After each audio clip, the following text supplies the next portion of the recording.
Hello everyone, my name is Ian, the part-time Dungeon Master, and welcome back to another D20 Sundays.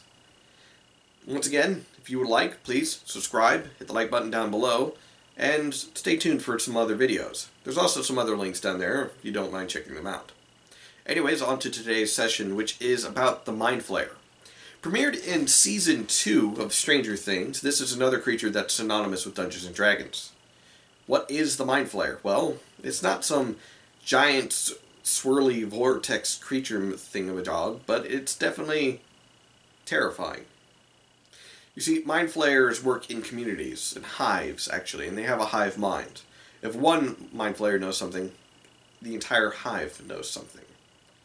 It's just simply how they work.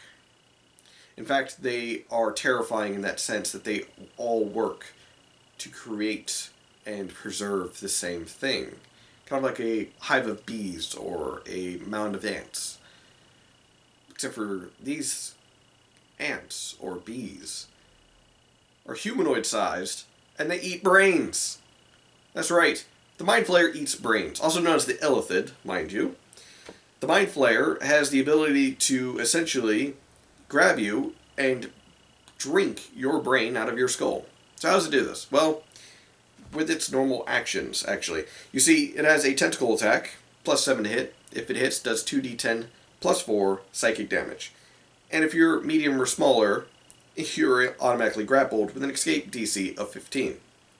And you also must succeed on a DC 15 intelligence save, or be stunned until the grapple ends. That's just one hit. In the next turn, if you're still grappled, you're considered incapacitated, because once again, you're stunned. And then, you're also grappled by the Mind Flayer. So it's going to extract your brain.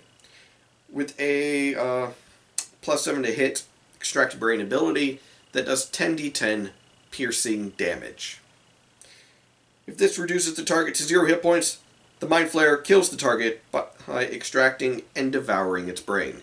You're going to need a true resurrection, or a wish spell to fix that, by the way. By the way, it's going to be expensive.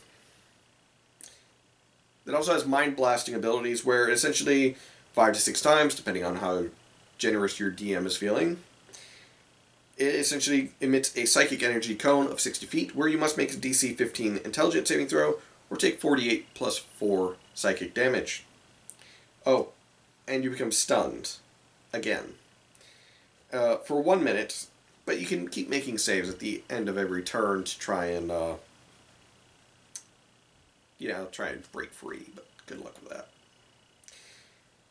So that's just its normal actions. That's not including the spell casting ability that it has to cast Detect Thoughts, Levitate, Dominate Monster, Plane Shift, or the fact that it has magic resistance to where it's going to take advantage on any spells cast against it. The Mind Flayer is terrifying when just one.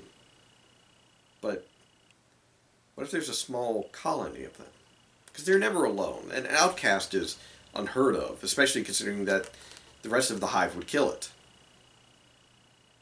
So, what happens when you stumble upon a hive of Mind Flayers? Well, hopefully they haven't noticed you yet. You see, a hive of Mind Flayers,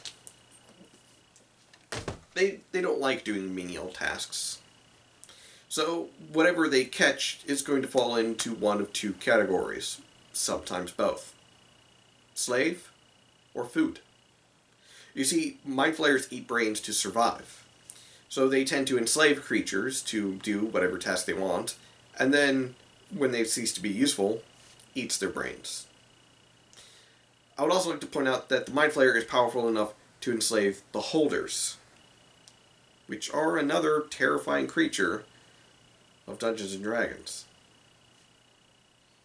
But when it comes down to fighting a Mind Flayer, and fighting through their hold, their colony, how do you make sure they never come back? Well, the answer is simple. You destroy the mother brain. I don't really recall if that's the name of it, but that's kind of what I've always called it and what I've heard other DMs call it, which is the mother brain. It essentially is a large well with a giant brain inside of it with a bunch of tentacles coming out.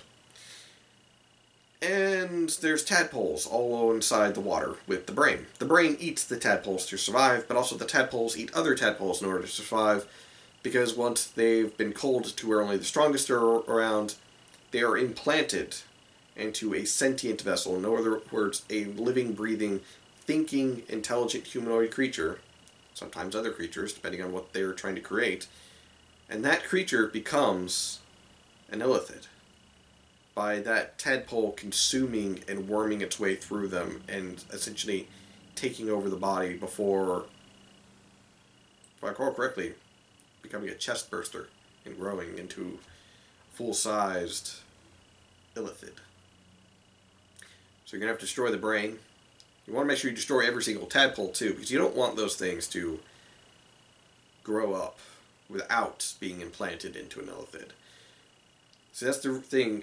Illithids cull those tadpoles to make sure that none of them ever grow too big.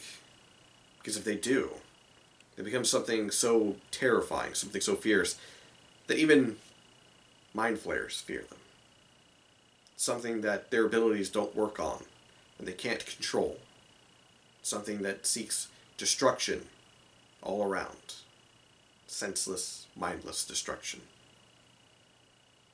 Anyways, that's pretty much what a mind flayer is. It is a squid-headed, mucousy skinned creature that stands about the same height as a human, eats brains, and is terrifying in the sense that it eats brains, and it can paralyze you, and stun you, and eat your brains while you're still alive.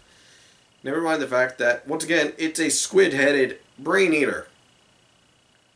They're terrifying. Challenge rating 7. That means you're going to need a good-sized party just to take on one if you're lower levels. But if you're the appropriate level to take one on, your dungeon master might decide, send a small army after him.